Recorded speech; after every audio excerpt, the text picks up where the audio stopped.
হয়, লাওখোৱা অভয়াৰণ্য যি পাৰ্শ্বৱৰ্তী অঞ্চল আছে, এই পাৰ্শ্বৱৰ্তী অঞ্চলত দেখা গৈছে যি পৰিভ্ৰমী চৰাই, এই পৰিভ্ৰমী চৰাইৰ এক নিধনযজ্ঞ চলাইছে। সুদূৰ আফ্ৰিকা, আমেৰিকা, চাইবেৰিয়াৰ পৰা যিবোৰ পৰিভ্ৰমী চৰাই হিতৰ আলহী হয় এই লাওখোৱা অভয়াৰণ্য তথা ইয়াৰ পাৰ্শ্বৱৰ্তী যি অঞ্চল আছে, যি খাল বিল জলাশয় আছে, এই জলাশয়বোৰত আহে আৰু এই জলাশয়বোৰত দেখা গৈছে জাল পাতি বা বিভিন্ন প্ৰক্ৰিয়াৰে এই জলাশয়বোৰত আচলতে এক নিধনযজ্ঞ চলাইছে যি পৰিভ্ৰমী চৰাই আছে, এই পৰিভ্ৰমী চৰাই।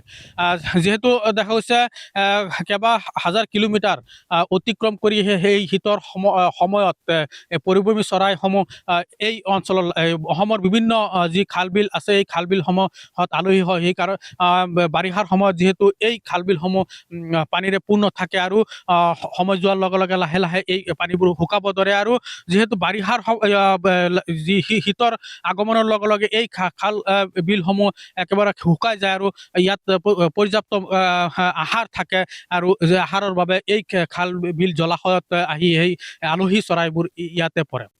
যিহেতু লাওখোৱা অভয়াৰণ্যৰ যি পাৰ্শ্বৱৰ্তী অঞ্চল আছে, যেনেকৈ আলিটেঙনি, ডিংগাঁও বা দগাঁও, জুৰিয়া, গৰাজান, কালিয়াডিঙ্গা, কাছৰী আদি অঞ্চলত দেখা গৈছে বিভিন্ন ফিচাৰীসমূহত তেওঁলোকে জাল পাতি এই চৰাইৰ নিধনযজ্ঞ চলাইছে। যিহেতু এই জাল পতাৰ পিছত ৰাতি যিহেতু এই চৰাইবোৰ যি পৰিভ্ৰমী চৰাইবোৰ আহি এই জালত পৰে আৰু ৰাতিপুৱা এইবোৰ আচলতে বিভিন্ন ঠাইত এই চোৰাং চিকাৰীয়ে বিক্ৰী কৰা পৰিলক্ষিত হৈছে আৰু এক প্ৰকাৰ ক'ব গ'লে জুৰিয়াত আচলতে মুকলিভাৱে এই চৰাইসমূহ বিক্ৰী কৰা হৈছে। আৰু যিহেতু এই যি জাল পতা হৈছিলে, এই জালৰ বিষয়ে আমি ঊৰ্ধ্বতম কৰ্তৃপক্ষ বন বিভাগক অৱগত কৰিছিলোঁ, কিন্তু বন বিভাগে আজিলৈকে কোনো পদক্ষেপ গ্ৰহণ কৰা নাই।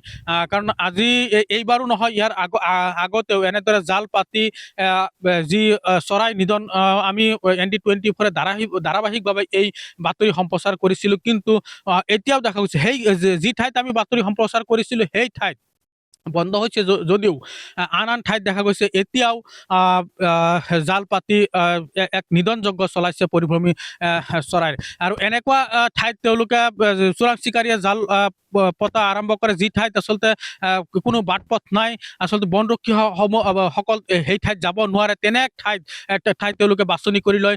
বিশেষকৈ ফিচাৰীৰ পাৰত তেওঁলোকে জাল পাতে আৰু এনেকুৱা তেওঁলোকে জাল পাতে যে সেই ঠাইত আচলতে যি পাৰ আছে, পাৰ খুব এনেকুৱা এটা পাৰ থাকে যে মানুহ আচলতে খোজকাঢ়ি যোৱাটো অসম্ভৱ হৈ যায়। বিশেষকৈ নিশাত মানুহ তাত যোৱাটো অসম্ভৱ হৈ যায় আৰু সেই সুযোগতে তেওঁলোকে নিশা এই চৰাইবোৰ তেওঁলোকে জাল পাতি ধৰি ৰাতিপুৱা বিক্ৰী কৰা পৰিলক্ষিত হৈছে। আৰু এই বিষয়ে আমি কেইবাবাৰো ঊৰ্ধ্বতম বন বিভাগক অৱগত কৰিছিলোঁ আৰু বন বিভাগে কিন্তু এতিয়ালৈকে কোনো পদক্ষেপ গ্ৰহণ কৰা নাই, যাৰ বাবে আমি ইয়াৰ যি স্থানীয় ৰাইজ আছে, সচেতন ৰাইজ আছে, তেওঁলোকে অসম চৰকাৰক এই আহ্বান জনাইছে যাতে এই যি লাওখোৱা অভয়াৰণ্যৰ যি পাৰ্শ্বৱৰ্তী অঞ্চলৰ যি খাল বিল জলাশয়ত যি চৰাইৰ বিশেষকৈ পৰিভ্ৰমী চৰাইৰ নিধনযজ্ঞ চলাইছে, এই নিধনযজ্ঞ বন্ধ কৰিবলৈ এটা বিশেষ পদক্ষেপ গ্ৰহণ কৰে।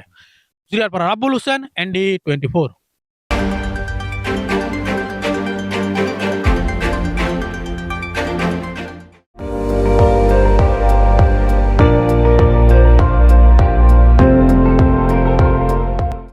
আপুনি চাই আছে ND24, সৰ্বশ্ৰেষ্ঠ নহয়, সৰ্বোত্তমৰ দৌৰ।